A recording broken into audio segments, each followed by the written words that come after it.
말씀으로 세상을 치유하는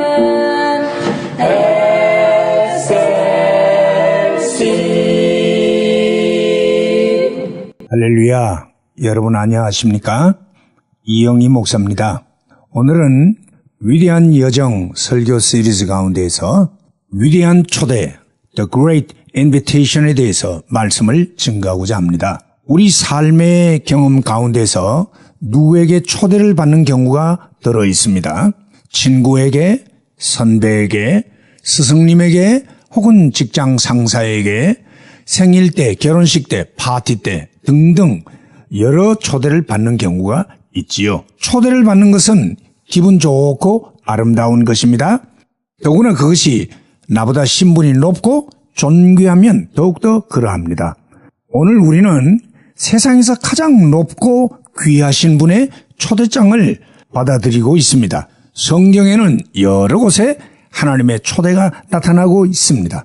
첫째로 위대한 하나님의 초대 가운데 첫 번째 초대장은 수고하고 무거운 짐진 자를 향해 초대하시는 것입니다. 마태복음 11장 28절에 보니 수고하고 무거운 짐진 자들아 다 내게로 오라 내가 너희를 쉬게 하리라 그렇게 초대하셨습니다. 인간들은 기쁘고 즐거워 보이지만 실상은 다 무거운 짐을 지고 살아가는 수고로운 인생들이라 할 수 있습니다. 시편 90편 10절에서 모세는 말하기를 우리의 연수가 70이요 강건하면 80이라도 그 연수의 자랑은 수고와 슬픔뿐이요 그렇게 기록하고 있습니다. 도대체 무슨 짐을 그리도 지고 있는가? 우선 생존을 위한 삶의 짐을 지고 있습니다. 먹고 살기 위한 여러 가지 수고의 짐을 지고 있다는 말씀이지요. 또한 social betterment, 좀 더 잘 살고 좀 더 잘 되기 위한 수고를 가난을 벗어나고 불경기를 벗어나려고 하는 이런 수고로움을 감당하고 있는 것이지요. 그런가 하면 인간관계의 짐이 있습니다. 나면서부터 아버지가 있고 어머니가 있고 형제 자매가 있습니다. 남편이 있고 아내가 있고 가장이 되고 교사로서 선배로서 친구로서 이런 여러 인간관계를 잘 감당하고자 하는 그런 짐이 있다는 것이지요. 뿐만 아니라 근심과 두려움의 짐이 있습니다. 실패할까? 손해볼까? 이거 잘못되면 어떡할까? 이러다가 죽으면 어떻게 될까? 사고라도 당하는 게 아닐까? 이거 혹시 암에 걸리는 거 아닐까? 이런 두려움에 근심의 짐이 있다는 것이죠. 그런데 주님 말씀길을 다 내게로 오라 내가 쉬게 하리라 맡아주리라. 예수님을 믿고 의지하면 지금 여기서 우리는 다 내려놓을 수 있는 짐이라는 것입니다. 오늘 우리 주님이 수고롭게 일하는 인생들에게 쉬게 해주시겠다고 초대했습니다. 나가야 하지 않겠습니까? 둘째로 죄인들을 향한 초대가 있습니다. 이사야 1장 18절에 보니 여호와께서 말씀하시되 오라 우리가 서로 변론하자 너희 죄가 주홍 같을지라도 눈과 같이 희어질 것이요 진홍같이 붉을지라도 양털같이 되리라. 죄는 인생이 지고 있는 가장 무겁고 무서운 고생스러운 짐이 올시다. 시편 32편 3, 4절을 보니 내가 토설치 아니할 때에 종일 신음함으로 내 뼈가 쇠하였도다. 주의 손이 주야로 나를 누르시오니 내 진액이 화하여 여름 가뭄에 마름같이 되었나이다 했습니다. 하나님의 자녀로서 죄를 지은 자는 무서운 고통 중에 지날 수밖에 없습니다. 항상 그 죄책감이 따라다녀 구원의 즐거움이 없어집니다. 하나님과의 관계가 죄로 인하여 막혀있기 때문에 하나님께로부터 오는 참된 생명력과 은혜와 축복과 능력과 기쁨을 맛보고 누리지 못하는 아주 불행한 삶을 살 수밖에 없는 것이지요. 이러한 죄인들을 향하여 하나님은 위대한 초대장을 보내셨습니다. 오라 우리가 서로 변론하자 너희 죄가 주홍 같을지라도 눈과 같이 이어질 것이요 진홍같이 붉을지라도 양털같이 되리라. 이것은 정말 눈물겨운 아버지의 사랑을 보여주시는 것이라 할 수 있습니다. 오늘 누구든지 죄 지은 자는 하나님께 나와 아뢰기만 하면 죄의 용서함을 받게 되는 것입니다. 탕자가 아버지를 떠났지만 그가 다시 돌아와 아버지에게 자기의 죄를 자복할 때에 아버지가 받아들여 주신 것처럼 누구든지 자복만 하면 되는 것입니다. 기독교 복음이 위대한 것은 구원의 복음이요 용서의 복음이기 때문입니다. 기독교 복음은 의인을 위한 복음이 아니라 죄인을 위한 복음이기 때문입니다. 요한일서 1장 8, 9절에 보니 만일 우리가 죄 없다 하면 스스로 속이고 또 진리가 우리 속에 있지 아니할 것이요 만일 우리가 우리 죄를 자백하면 저는 미쁘시고 의로우사 우리 죄를 사하시며 모든 불의에서 우리를 깨끗게 하실 것이요. 그렇게 말씀하고 있습니다. 그러므로 우리는 죄를 숨기지 말고 아뢰어 용서와 깨끗함을 얻는 우리가 돼야 할 것입니다. 그렇습니다. 죄를 짓는 것도 문제이지만 그 죄를 용서하시는 하나님의 용서를 받아들이지 못하는 것은 더 큰 죄가 된다는 것입니다. 우리는 내 죄를 용서하고 주님께 그 초대에 응하는 것을 주저하지 마시기를 바랍니다. 세 번째 초대가 있습니다. 그것은 상한 심령들을 향한 초대입니다. 호세아 6장 1절에 보니 오라 우리가 여호와께로 돌아가자. 여호와께서 우리를 찢으셨으나 도로 낫게 하실 것이요 우리를 치셨으나 싸매어 주실 것임이니라. 우리 인생살이와 신앙생활이 순풍에 돛단 듯이 평안히 순탄하게 천국까지 도착하면 얼마나 좋겠습니까마는 그러나 우리 크리스천의 땅의 삶은 결코 평탄치 않고 많은 상처를 입게 되는 경우가 있습니다. 부부관계랄지라도 무책임한 거친 말들로 인해서 부부관계가 상처를 받게 되고 부모-자식 관계도 무례하고 비인격적인 그런 행동들 때문에 서로 상처를 입게 됩니다. 신자와 신자들 사이에도 또는 세상 사람들과의 관계도 시기와 질투와 견제와 비판과 미움과 배반과 대적으로 말미암아 깊은 상처를 입는 경우가 허다합니다. 생각 이외로 상처받아 찔리우고 찢기우고 터지고 꺾어진 마음으로 신음하여 우는 사람들이 많습니다. 못 살고 가난하다고 무시하고 못 배우고 바보 같다고 무시당하고 힘이 없다고 무시하고 억누름을 당하고 믿고 기대했던 그 누군가가 하루아침에 배반의 모습으로 나타나게 될 때에 우리는 깊은 절망의 상처를 입게 됩니다. 예수님은 가난하고 소외되고 힘이 없고 무식하고 상처 입은 낮은 자들을 위해 오셨고 그들의 친구가 되셔서 그들과 함께 하시고 고쳐주시고 싸매고 위로해 주셨습니다. 내 대신 채찍 맞아 찢어지시고 창을 맞아 상처 입으신 우리 주님이십니다. 그 주님이 오늘 각종 상처로 신음하고 고생하는 우리를 초대해 주십니다.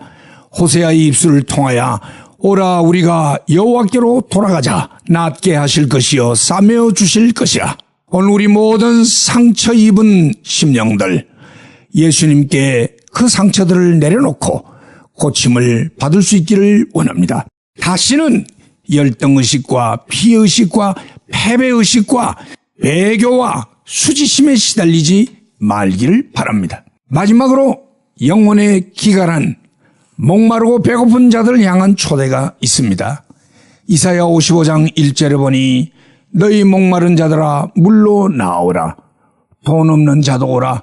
너희는 와서 사 먹되 돈 없이 값없이 와서 포도주와 젖을 사라. 비록 예수 믿고 하나님의 자녀가 되었음에도 신령하고 성령 충만한 삶을 살지 못하고 이상하게도 늘 영적 갈증으로 목말라하고 그 영혼이 굶주림을 면치 못하는 자들이 있습니다. 걸핏하면 다시 애굽으로 돌아가자 하면서 늘 목마르다고 모세와 하나님을 원망하고 아우성쳤던 광야의 이스라엘처럼 분명 양식이 풍족한 아버지의 아들이면서도 먼 나라에 떠나가 흉년을 만나 돼지의 쥐엄 열매로 배를 채우려고 했던 당자처럼 신자는 분명 신자인데 목마르고 굶주리는 불쌍한 자녀들이 너무도 많다는 것입니다. 관심과 따뜻함과 인정과 의리와 사랑에 목마르고 줄인 인생들이 참된 양식과 음료가 아닌 다른 그것들을 찾아 헤매면서 먹고 마실 때가 얼마나 많은지 모릅니다. 비디오, 연속극, 인터넷, 게임, 술, 마약, 도박, 성적인 타락, 세상과 세속을 따라가면서 살아가는 이런 모든 것들을 퍼마시려고 애를 쓰고 있는데, 그러나 그것은 바닷물을 퍼마실 때와 같이 얼마 있지 못해서 곧 갈증이 찾아오는 것입니다. 찬송가에 보니 눈을 들어 하늘 보라, 어지러운 세상 중에 곳곳마다 상한 영의 탄식 소리 들려온다. 빛을 잃은 많은 사람 길을 잃고 헤매이며 탕자처럼 기진하니 믿는 자여 의할고, 눈을 들어 하늘 보라, 어두워진 세상 중에 외치는 자 많건만은 생명수는 말랐으라. 죄를 대속하신 주님 선한 일꾼 찾으시나 대답하리 어디 있느냐 믿는 자여 의할고. 이런 찬송이 있습니다. 요한복음 7장 37절에서 우리 주님께서 말씀하시기를, 명절 끝날 곧 큰 날에 예수께서 서서 외쳐 가라사대 누구든지 목마른 적은 내게로 와서 마시라. 나를 믿는 자는 성경의 이름과 같이 그 배에서 생수의 강이 흘러나리라 하시니, 이는 그를 믿는 자의 받을 성령을 가리켜 말씀하신 것이니라 했습니다. 주님은 지금도 여기 서서 외치십니다. 너희 영혼의 목이 마른 자들아, 신앙생활은 하지만 기도도 하고 예배도 드리고 봉사도 하지만 심령이 클클한 자들아, 주님 따라가고 닮고 싶고 정말 잘 믿어보고 싶지만 무언가 늘 모자라고 부족한 듯한 심령들아, 마음이 가난하고 영혼이 곤고한 자들아, 누구든지 내게로 와서 생수의 강에서 성령을 마셔라. 우리 주님의 초대는 너무도 간절하고 애절합니다. 오늘 우리는 예수님으로부터 4장의 초대장을 받았습니다. 수고하고 무거운 짐진 자를 향한 초대장, 죄인을 향한 초대장, 상한 심령을 향한 초대장, 영원히 목마르고 배고픈 자를 향한 초대장. 정말 위대한 초대들이 아닐 수 없습니다. 이제 남은 것은 우리의 반응입니다. 거절하시렵니까? 망설이렵니까? 하나님의 위대한 초대에 우리는 반드시 응할 줄 알아야 합니다. 망설이거나 미룰 것이 아닙니다. 대영 제국의 빅토리아 여왕이 한 번은 민정시찰을 나가게 되었습니다. 이상하게도 날씨가 갑자기 흐려지고 짙은 안개가 끼게 되어서 도무지 한 치 앞도 분간할 수 없는 지경이 되고 말았습니다. 여왕의 행차는 동중에서 중단되고 수행하는 대신들은 우왕좌왕하면서 어쩔 줄 몰라 했습니다. 그때 그곳을 지나가던 한 목동이 찾아와 여왕의 행차를 안전하게 모셔보겠다고 자청했습니다. 그는 여러 해 동안 이 지방에서 이런 일기에 익숙해 있어서 무사하게 양들을 인도해온 목동이었습니다. 과연 목동의 안내로 여왕의 행차는 무사히 목적지까지 도착할 수 있게 되었습니다. 그러나 도착하는 바로 그 적시로 목동은 자기 자신의 누추한 모습이 드러날까 봐 황급히 자취를 감춰버리고 말았습니다. 그런데 며칠 후 느닷없이 목동의 집에 여왕으로부터 신하가 찾아와 한 통의 편지를 전달했습니다. 그것은 여왕이 친필로 쓴 편지였습니다. 그 편지를 펴보니 첫 줄에 Come to me 라는 큰 초청의 글을 보게 될 때에 목동은 왠지 마음이 불안했습니다. 이 초라한 꼴을 가지고 어떻게 귀하신 여왕 폐하에게 보일 수 있단 말인가. 자신의 초라한 모습을 한탄하면서 두 번째 줄을 읽을 때에 Just come as you are. 너는 있는 모습 그대로 오라. 는 여왕의 친절한 배려의 글을 발견했습니다. 그는 그 순간 망설였습니다. 정말 가야 될 건가 말까 주저되었습니다. 그러던 중에 그는 세 번째 줄을 읽었습니다. 세 번째는 Come now. 넌 지금 오라. 라고 쓰여 있어서 결단을 촉구하고 있었습니다. 빅토리아 여왕은 거듭난 그리스도인으로서 복음의 진수를 깊이 이해한 분으로 보여집니다. 그래서 그 목동에게 그대로 적용한 것입니다. 그렇습니다. 주님은 지금도 우리에게 초대하십니다. Come to me. 망설이는 우리에게 Just come as you are. 너는 네 모습 그대로 와라. 망설이는 우리에게 다시 한번 말씀하십니다. Come now. 할렐루야.